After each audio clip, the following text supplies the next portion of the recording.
Let me begin with a simple but serious thought. Most people live their entire lives never realizing how close they are to a completely different future. Not because opportunity is rare, not because success is reserved for a few, but because they never practice the small disciplines that create separation. You see, life is not crowded at the top. It is crowded in the middle, crowded with people who mean well, crowded with people who work hard, crowded with people who stay busy. But crowded does not mean progressing. Progress belongs to a small percentage who live by daily disciplines that most people know about, but few are willing to practice consistently. That's why I say success is not mysterious, it is methodical. And the method is simple. A few small actions done every day over a long period of time create a distance that eventually looks like talent, luck, or destiny. But it is none of those. It is discipline. Now here's what separates the 3% from the 97%. Not intelligence, not background, not connections. It is what they do when no one is watching, when no one is clapping, when no one is demanding. They practice a small set of habits that quietly compound.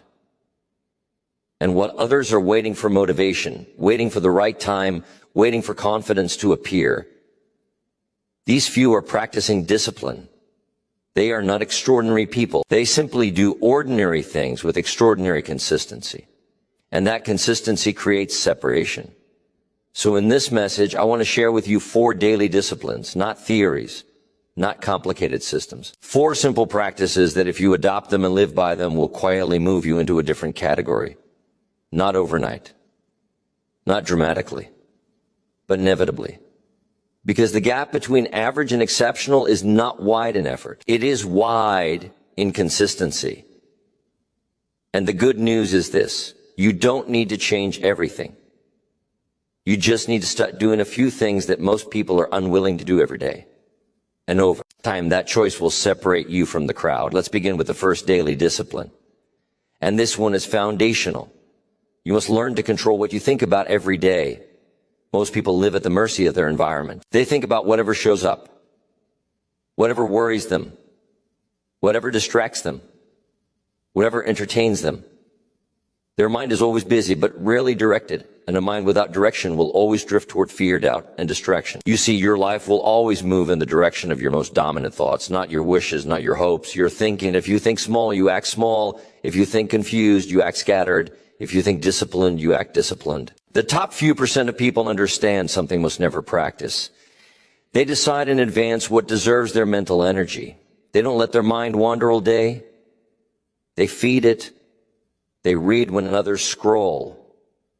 They listen to ideas when others listen to noise. They reflect when others rush. And they do this every day, not once in a while, not when they feel inspired, but as a habit, because the mind, like the body, responds to daily training. What you put in consistently is what comes out automatically. That's why 2 people can face the same problem and respond completely differently. One panics. The other plans. One complains. The other looks for a solution. The difference is not circumstance. It is mental discipline. Most people wait for life to change before they change how they think. The disciplined few change how they think, and life eventually follows. So the first discipline that separates you from the majority is learning to take charge of your mind daily. Choosing what you read, choosing what you listen to, choosing what you dwell on. Because once your thinking becomes intentional, your decisions become intentional. And once your decisions become intentional, your life begins to move in a new direction. Now let's move to the second daily discipline. And this one is what turns intention into reality. You must practice self-discipline every day, not dramatic discipline, not heroic effort. Simple discipline. Doing what needs to be done when it needs to be done, whether you feel like it or not. Most people live by feeling. If they feel motivated, they act. If they feel tired, they stop. If they feel uncertain, they wait. And so their progress becomes unpredictable. The top few % live by commitment. They decide in advance what they will do each day, and they do it. Not perfectly, but consistently. They get up when it would be easier to stay in bed. They focus when it would be easier to be distracted. They finish what they start when it would be easier to quit. And they do these small things every single day. That is where separation begins. Because discipline is a muscle. The more you use it, the stronger it becomes. And the stronger it becomes, the less effort it requires. What is difficult at first becomes automatic over time. Most people are waiting to feel disciplined, but discipline is not a feeling. It is a practice. You don't wait for it. You build it. And once it is built, it carries you on the days when motivation disappears. That's why consistency is a rare quality. Not because people can't be disciplined, but because they are unwilling to be disciplined when it is inconvenient. Yet those inconvenient moments are the very ones that create progress. So the second discipline that separates you from the majority is this: you do what must be done every day, especially on the days you don't feel like it. Now let's talk about the third discipline that creates real separation. You must invest in your own value every single day. Most people work on their job. A few work on their career. But the top few % work on themselves. They understand something simple but powerful: your life will not grow beyond the value you bring. You may work hard. You may stay busy. You may put in long hours. But effort alone does not create advancement. Value does, and value is built through learning, skill, and wisdom. The disciplined few read when others relax. They study when others are entertained. They practice when others are coasting. Not because they are smarter, but because they are more intentional. They know that every day they either grow a little or they fall a little behind. There is no standing still. The world is moving. Markets are changing. Skills are becoming outdated. So they decide to grow on purpose. One page of reading, one idea studied, one skill improved. Small investments made daily, compounding quietly. And over time, those small investments create a different level of confidence, opportunity, and income. Most people wait for opportunity to grow. The disciplined grow before opportunity arrives. And when it finally does, they are ready. That readiness looks like luck to others. But it is not luck, it is preparation. So the third daily discipline that separates you from the 97% is the habit of becoming more valuable a little bit every day. Now let's come to the fourth discipline. And this one is subtle, but extremely powerful.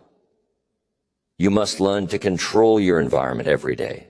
Because whether you realize it or not, your environment is shaping you. The people you spend time with, the conversations you listen to, the information you consume, the standards that surround you, all of it is influencing your thinking, your habits, and your expectation. Most people let their environment choose them. They accept whatever voices are around them, whatever attitudes are common, whatever level of thinking is normal in their circle. And slowly, without noticing, they begin to think like everyone else, set goals like everyone else, live at the same level as everyone else. But the top few % are different. They are selective. They choose what they listen to. They choose what they read. They choose who they spend their time with, not out of arrogance, out of wisdom. They understand that if you want to rise, you must spend time with ideas and people that are above where you are. You cannot soar with eagles if you spend all your time with chickens. Your environment will either pull you up or slowly drag you down. There is no neutral. That's why the disciplined few guard their input. They limit negativity. They avoid constant complaint. They stay away from conversations that drain energy instead of building vision. And they intentionally surround themselves with ideas that challenge them, stretch them, and remind them of what is possible. So the fourth discipline that separates you from the majority is learning to choose your environment on purpose. What you hear, what you see, what you allow into your mind. Because over time, your environment becomes your future. Now let me bring this all together. The difference between the 97% and the few who rise is not intelligence. It is not background. It is not luck. It is daily discipline, not dramatic discipline, not heroic effort, but simple, repeated, quiet habits, controlling what you think about, doing what needs to be done, even when you don't feel like it, investing in your value every day, choosing your environment with care. These four things do not look impressive in the beginning. No one applauds them. No one rewards them immediately. But time does.